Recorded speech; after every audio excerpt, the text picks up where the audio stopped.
Oh, got you. I see it. Right, what a day, what a day. The GOAT, Caitlin Clark, made her return to the basketball floor today. I showed y'all, we got some live clips. I'm gonna show y'all some more. But the important part of this video, Caitlin Clark destroyed the WNBA. Nneka Ogwumike, Nafisa Collier, who tries to name drop her at her convenience to win people over, Brianna Stewart, the unrivaled co-founders, all these people that's a part of the board that's signing with Project B, and all of this stuff. Caitlin Clark called their asses out today. She said, stop playing games. We need to play. Been waiting quite some time to see Caitlin Clark play basketball. Not only take shots and shoot around, but actually go up against something that looks like competition in an actual, competitive environment. Not just shoot off a rack, not go 1v air, actually play some basketball. I'm not exaggerating. The league's biggest star just walked up to a microphone and called out every single person sabotaging the 2026 season. And she didn't stutter. While the WNBA board members are out here signing deals with Project B and Unrivaled, playing 3-on-3 for pocket change, Caitlin Clark said what everyone's been thinking: stop playing games. We need WNBA basketball. Period. The crew has officially arrived for USA basketball camp in North Carolina. We got Caitlin Clark pulling up. We got Caitlin Clark and AB. We got Rakia Jackson, De'Arica Hamby, CC and AB. This isn't about negotiation tactics anymore. This is about the future of women's basketball. And the one person who actually fills arenas just told the union she's not waiting around while they torpedo the league. Let me break down exactly what happened and why this changes everything. The WNBA and WNBA have been in CBA negotiations for months. October 30th deadline extended. Now we're looking at January 9th. That's 140 extra days of back and forth, while fans are left wondering if there's even going to be a 2026 season. Here's where it gets messy. The WNBA board, the same people negotiating on behalf of players, are out here signing contracts with competing leagues. Nneka Ogwumike, Brianna Stewart, Nafisa Collier, these are the co-founders of Unrivaled, and they're supposed to be negotiating in good faith with the WNBA. Conflict of interest doesn't even begin to cover it. You're telling me the people who own a competing 3-on-3 league are the same ones dragging out negotiations that could cancel the WNBA season? Make it make sense, and fans have been waiting for someone with actual star power to speak up. Not a union rep reading from talking points. Not a carefully worded press release. We needed someone who moves the needle to say something real. Enter Caitlin Clark, fresh off her injury, barely back on the court, and she's already done with the circus. She stepped up to that microphone at USA basketball camp and dropped a bomb that's still echoing. Quote, "This is the biggest moment the WNBA has ever seen, and it's not something that can be messed up. We're going to fight for everything we deserve, but at the same time, we need to play basketball. That's what our fans crave." End quote. Let me translate that for you. Caitlin Clark just said, "I'm not playing your little 3-on-3 games. I'm not going to Unrivaled. I'm not doing Project B. I'm playing WNBA basketball, and y'all need to figure this out before you ruin everything." She didn't stop there. She kept going. The way you make money is by playing games. That's how you build your market. That's what fans want to see. The product on the floor, not exhibitions, not off-season tournaments. The real thing. And here's the kicker. She said, we can compromise on some things. Maybe not a 5-year deal. Do a 3-year CBA, get back to the table sooner, and renegotiate after we've actually grown the league. But we need to play. That's leadership. That's someone who understands that you can't negotiate your way to a bigger pie if you burn the whole bakery down. The WNBA just had its biggest season ever. Ratings through the roof. Attendance record shattered. A $2.2 billion TV deal. And now the union wants to risk all of that momentum over what? Because the league's offering a $5 million salary cap, max salaries up to $1.5 million, revenue sharing that could push max contracts to $1.2 million, and yearly increases tied to league growth. Oh, but wait. The WNBA says it's not enough. They say the revenue sharing model only gives players 10 to 15% of projected league revenue. They say the league wants to end housing subsidies. They say training camp might start in March. So let me get this straight. You want to cancel the season over housing subsidies while you're out here signing deals with leagues that don't even have housing at all, while you're playing 3-on-3 in a gym with 500 people in the stands. Caitlin Clark sees through it. She knows that her selling out arenas is what's driving this growth. She averaged over 17,000 fans per game. She's the reason ESPN's talking about the WNBA in prime time. She's the reason expansion franchises are going for $250 million. And she's telling the union, I'll bring in the money again. I'll fill the seats again. But y'all need to let me play. Don't sabotage this moment because you're worried about housing or training camp dates when we could be building something generational. Here's what nobody's saying out loud. The WNBA board members with competing league interests don't want a quick resolution. Every month the WNBA season gets delayed is another month their 3-on-3 league gets attention. Every controversy is free marketing for Unrivaled. Think about it. If the WNBA season starts on time, nobody cares about watching 3-on-3 basketball in February. But if there's no WNBA, suddenly Unrivaled becomes the only place to see WNBA stars. That's not a negotiation tactic. That's a hostile takeover. And Caitlin Clark just called it out. Without naming names. Without throwing anyone under the bus. She made it crystal clear, some people at that negotiating table don't have the league's best interests at heart. The timing of her comments is perfect, too. She's at USA basketball camp, surrounded by other WNBA stars, and she's the one speaking truth. Not the union president. Not the board members. The player who actually drives revenue is the one saying, we need to play. You know who else noticed? The fans. Social media exploded. Everyone's been waiting for CC to weigh in, and she didn't disappoint. She basically said, I'm not playing around with these alternative leagues. WNBA or nothing. And that puts massive pressure on the WNBA, because if Caitlin Clark is publicly saying we need to compromise and play, what's the union's excuse? They can't hide behind fight for what we deserve anymore when their biggest star is saying we deserve to play. CBS Sports wrote an article about this mess. The headline, the WNBA is undermining its own product again. They pointed out that even with billionaires paying $250 million for expansion teams, even with valuations over $500 million, even with a massive TV deal, players are still fighting for basic respect. But here's the thing. Respect isn't just about the dollars. It's about integrity. And when your union leadership has competing financial interests, when they're signing with rival leagues while negotiating your CBA, that's not respect. That's betrayal. Caitlin Clark understands something the union doesn't. You can't strong-arm your way to respect. You earn it by delivering the product.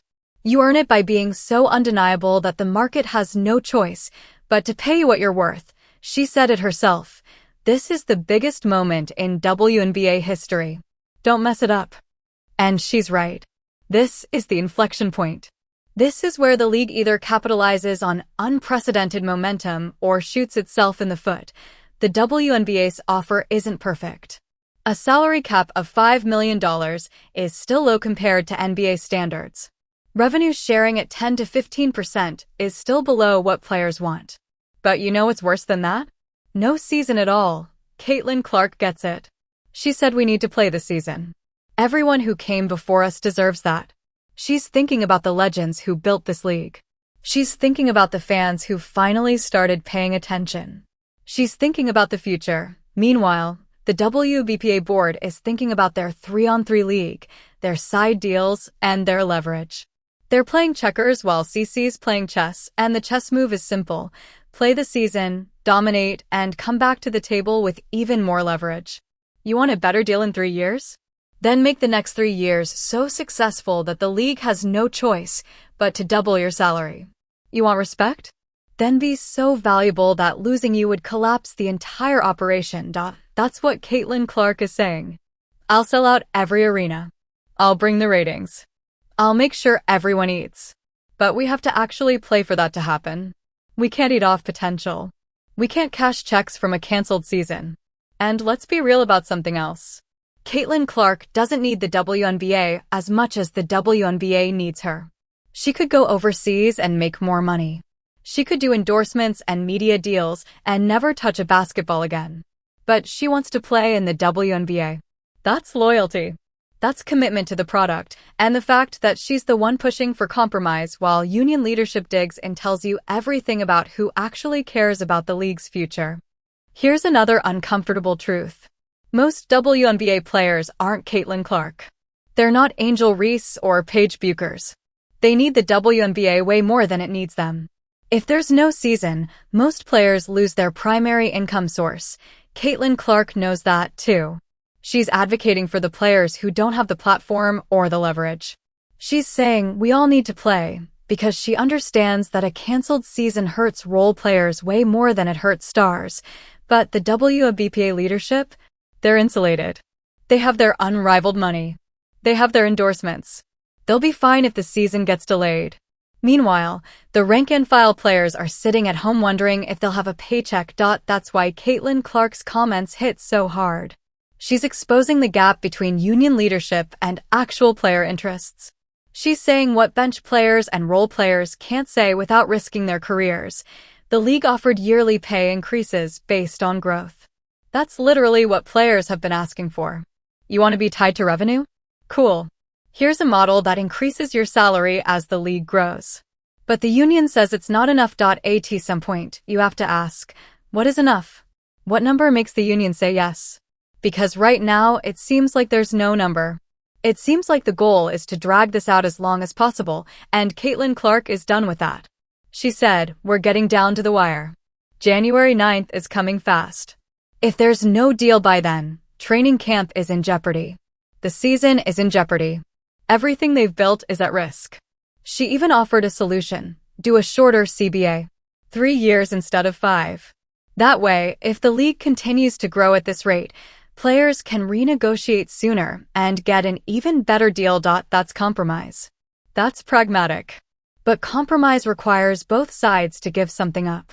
And right now, the WNBA doesn't seem interested in giving anything. They want max salaries, full revenue sharing, housing subsidies, later training camps, and probably a pony too. Meanwhile, Caitlin Clark is saying, we can fight for everything later, but we need to play now. The fans deserve it. The legacy players deserve it. And most importantly, the future of the league depends on it. The irony is beautiful. The player with the most leverage is the one willing to compromise. The players with competing financial interests are the ones holding everything hostage. If that doesn't tell you something's broken in the union, I don't know what does. And you can tell CC is frustrated. She said, I've tried to educate myself the best I can. Obviously, I can't speak to every single number. It's pretty complicated. Translation, y'all are making this way more complicated than it needs to be. She's right. At its core, this is simple. The league is offering historic increases. Players want more. Meet somewhere in the middle and play basketball, but instead, we've got union reps on TV talking about principle and leverage while the clock runs out. Caitlin Clark also said something that should terrify the WNBA. She said the most important thing is we need to play basketball. That's what our fans crave. Emphasis on fans, not union talking points, not negotiation leverage. Fans, because at the end of the day, if fans stop caring, none of this matters. You can negotiate the best CBA in the world, but if there's no audience, there's no money, and right now, the WNBA has an audience, a massive, engaged, growing audience. But audiences are fickle. If you make them wait too long, if you disappoint them with a canceled season, they move on. They find something else. And all that momentum? Gone. Caitlin Clark understands that. The union doesn't. She literally said, that's how you make money. That's how you build your market, by playing, by delivering the product, by giving fans what they want, not by holding the product hostage and hoping fans stick around. And let's talk about what happens if there's number 2026 season. Expansion teams that paid $250 million are sitting on dead assets. TV networks that signed a $2.2 billion deal are looking at empty programming slots. Sponsors are pulling out. More importantly, momentum dies. The casual fans who tuned in because of Caitlin Clark? They're gone. The media coverage?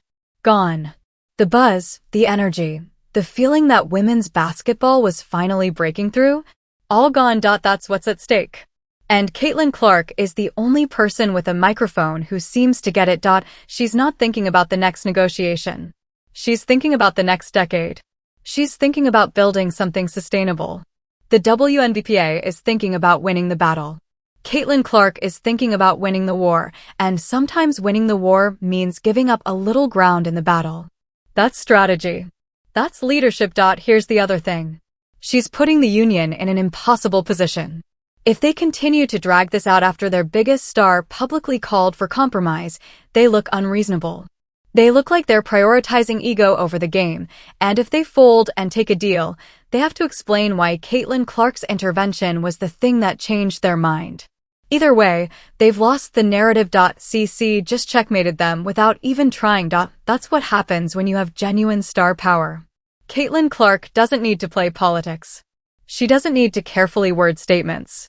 She just says what's obvious, and everyone listens because she's earned that credibility. Meanwhile, the union has been trying to use her name to build leverage. Nafisa Collier name-drops her. Other players invoke her popularity. But when she actually speaks, she's not on their side. She's on the side of playing basketball. That's got to sting. You spend months trying to use someone's star power for your negotiation, and then they publicly disagree with your strategy. That's an L, a big one. Now let's talk about what this means going forward. If the WNBA doesn't get a deal done by January 9th, Caitlin Clark has given the league all the cover it needs to use replacement players. She said, "We need to play. The fans deserve it." If the union strikes or walks away, the league can say, "Well, our biggest star said we need to play, so we're playing." And they'll be right. They'll have Caitlin Clark's comments as evidence that players want to play even if the union doesn't. That's nuclear leverage. The league now has a quote from Caitlin Clark saying, "We need to play basketball." They can blast that everywhere: ads, press releases, social media. The face of the league says we should play, and the union says we shouldn't. Who do you think fans will side with? The WNBA just lost the PR war. In one press conference, Caitlin Clark shifted the entire narrative. It's no longer players versus owners. It's fans and players versus a dysfunctional union, and that's the reality check nobody wants to admit. The union isn't acting in the best interest of players. They're acting in the best interest of union leadership. There's a difference. Players want to play. Players want to get paid. Players want to build on last year's momentum. Union leadership wants to prove a point, flex their leverage, and maybe boost their side hustles in the process. Caitlin Clark just exposed all of that. She didn't have to name names. She didn't have to call anyone out directly. She just spoke simple truth, and everyone knows exactly who she's talking about. That's the power of being undeniable. She doesn't need to play games. She doesn't need to politic. She just shows up, speaks truth, and watches everyone else scramble to react. And react they will. Because now the WNBA has to respond. They can't ignore this. Their biggest star just publicly disagreed with their strategy. They either have to double down and look out of touch, or they have to pivot and look weak. Caitlin Clark didn't just make a statement. She forced everyone's hand. She accelerated the timeline.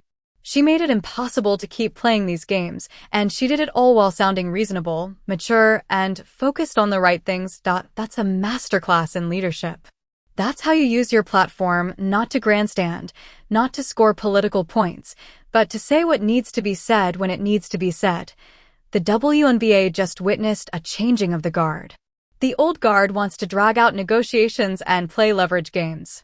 The new guard wants to play basketball and build the future, and the new guard just won, because at the end of the day, this league doesn't work without stars. And right now, there's only one star big enough to move the needle, and she just told everyone exactly what she thinks. The WNBA can fall in line or get left behind, but they can't ignore Caitlin Clark. Not anymore. She's done being quiet. She's done letting other people speak for her.